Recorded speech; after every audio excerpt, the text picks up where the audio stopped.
Successful होना इतना मुश्किल नहीं है, सक्सेसफुल रहना मुश्किल है। सो हमारा टॉपिक इज एक्चुअली कि वैल्यूज, आपका कल्चर कैसे आपको सक्सेसफुल बना सकते हैं। लाइट्स ऑन कर दें। टेक्नीशियन से रिक्वेस्ट है कि ऑडियंस रो के लाइट्स ऑन कर दे। और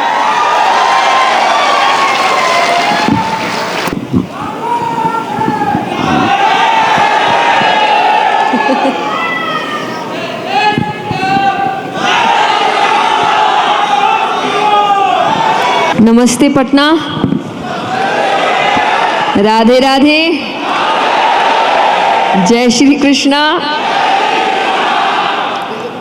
सो हमारा टॉपिक इज एक्चुअली कि वैल्यूज़, आपका कल्चर कैसे आपको सक्सेसफुल बना सकते हैं। क्योंकि हमेशा हमें ऐसा लगता है कि वैल्यूज़ या कल्चर ये तो बहुत ही पुराने ज़माने की बात है। अगर आपको मॉडर्न बनना है तो शायद जो हमारे रिचुअल्स है, हमारा कल्चर है, हमारे वैल्यूज़ है, एथिक्स है, ये सारी चीज़ें इतनी मायने रखती नहीं है। बट आई थिंक अगर आप एक लॉन्ग टर्म सक्सेस की बात करते हैं, शॉर्टकट की सक्सेस की नहीं, तो तब आपके वैल्यूज़, आपका कल्चर आपको जितना हेल्प कर सकता है उतना और कुछ भी आपको हेल्प नहीं कर सकता। क्योंकि मैं हमेशा कहती हूँ कि सक्सेसफुल होना इतना मुश्किल नहीं है, सक्सेसफुल हो बहुत लोग सकते हैं, सक्सेसफुल रहना मुश्किल है। कि आप सफल बन सकते हैं पर सफल रहना समय तक, काफ़ी समय तक ये बड़ा मुश्किल है। और ये वैल्यूज़ आपका हेल्प कर सकते हैं।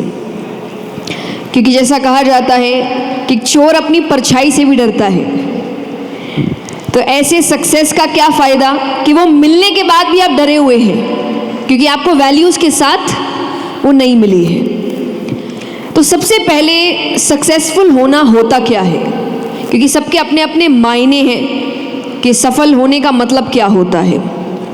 अब जिन्होंने संघर्ष कहा है, बट जब संघर्ष का सामना करना पड़ता है तब इतने स्ट्रेस में क्यों चले जाते हैं, जबकि हम जानते हैं संघर्ष के बिना सफलता नहीं मिल सकती। लेकिन फिर भी जब संघर्ष सामने आता है तो हम टूट जाते हैं। हमें ऐसा लगता है कि ये क्या हो गया हमारे साथ। एक तो सबसे बड़ी प्रॉब्लम है, हर किसी को लगता है सबसे ज़्यादा गलत उसी के साथ हो रहा है। दुनिया में सबसे ज़्यादा दुखी वही है, सबसे बड़ा पहाड़ उसी पे टूटा है।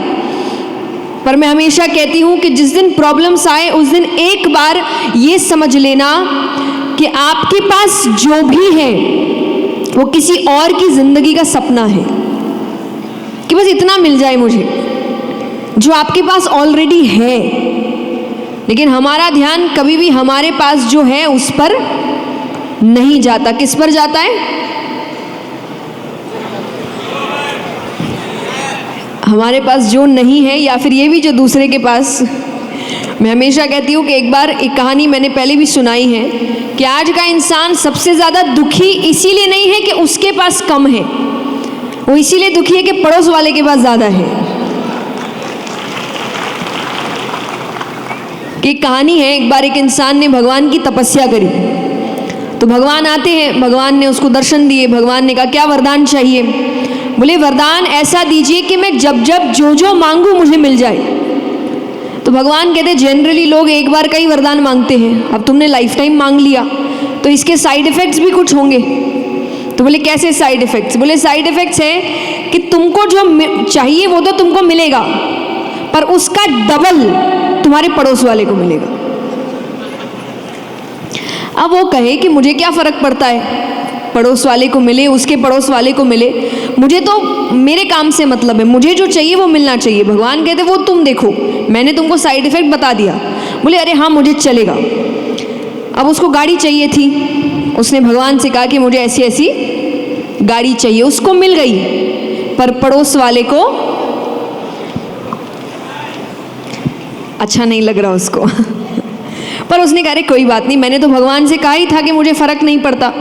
अब कुछ समय बाद उसको बड़ा बंगला चाहिए था, तो उसने कहा भगवान से कि मुझे एक बड़ा बंगला चाहिए। उसको बड़ा बंगला मिल गया, लेकिन पड़ोस वाले को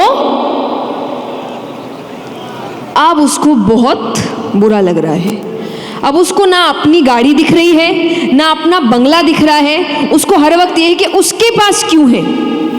अरे मुझे मिला है क्योंकि मैंने वरदान मांगा था, उसको क्यों मिल रहा है। और ये गुस्सा, ये दूसरे को खुशी मिलने से प्रॉब्लम जो होने लगी है हम लोग को, वो इतना बढ़ता गया कि आप सोच भी नहीं सकते उसने तीसरी चीज क्या मांगी।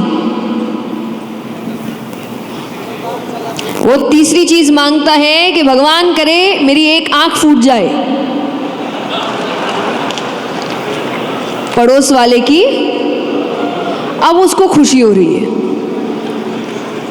वो खुशी इतनी अच्छी लगी कि वो चौथी चीज मांगता है, भगवान करे मेरा एक हाथ ही टूट जाए, पड़ोस वाले की। अब ये सुनने में हमें बहुत हंसी मजाक लग रहा है, पर ये आपको समझा रहा है कि हमारी मानसिकता कैसी हो रही है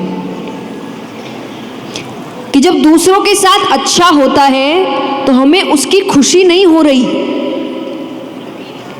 मैं हमेशा एक बात कहती हूं कि आज के समय में जब लोग बोलते हैं बुराई बहुत बढ़ रही है, बुराई बहुत बढ़ रही है, कैसे नहीं बढ़ेगी, बुराई में एकता है। बुरे लोग हमेशा एक साथ खड़े होते हैं। इसका सबसे बड़ा एग्जाम्पल है जो यहाँ हर व्यक्ति जानता होगा, क्योंकि हर व्यक्ति एक समय पर बच्चा था, कि जब बच्चे को डांट पड़ती है ना, वो कोशिश करता है कि वो सबकी गलतियां निकलवाए, कि दीदी ने भी ये किया, भैया ने भी ये किया, उसने भी, उसको लगता है मेरे साथ सबको डांट पड़नी चाहिए। लेकिन वहीं पर अगर उसकी तारीफ हो रही है तो वो कोशिश करेगा कि तारीफ सिर्फ, इसीलिए अच्छाई बढ़ती नहीं है, क्योंकि एक अच्छा आदमी दूसरे अच्छे आदमी को सहन नहीं कर सकता। उसे लगता है कि इनाम सिर्फ मुझे मिलना चाहिए, अवार्ड सिर्फ मुझे मिलना चाहिए, पैसे सिर्फ मुझे मिलना चाहिए, नाम सिर्फ मेरा होना चाहिए। इसीलिए ज़्यादा अच्छे लोग बढ़ ही नहीं पाते, क्योंकि एक अच्छा दूसरे अच्छे को ही गिराने में लगा है। जितना बुरे लोग दूसरे बुरे को बढ़ाने में लगते हैं, अगर उतने अच्छे लोग ये काम में लग जाए तो अच्छाई अपने आप बढ़ जाएगी। पर हमारा अधिकतर काम कमियां निकालने में है। लेकिन सच्ची बात है कि बुरा जो देखन में चला, बुरा न मिलिया कोई, जो दिल खोजा आपनो, मुझसे बुरा ना कोई। मैं हमेशा कहती हूँ कि दुनिया में अगर बदलाव लाना है ना, और सच्ची में बदलाव लाना है, बदलाव लाने का नाटक नहीं करना है, अगर सच्ची में बदलाव लाना है तो अपने आप को सुधारना शुरू कर दो। हर आदमी अगर अपने आप को सुधारने में लग गया, दुनिया अपने आप सुधर जाएगी।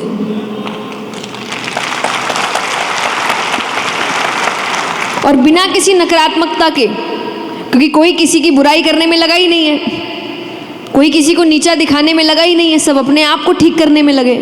पर सबको लगता है मेरे अकेले से क्या होगा, तो मैं अपने आप को छोड़ के 10 को ठीक करता हूँ। उसके खुद में इतनी कमी है कि क्या बताएं।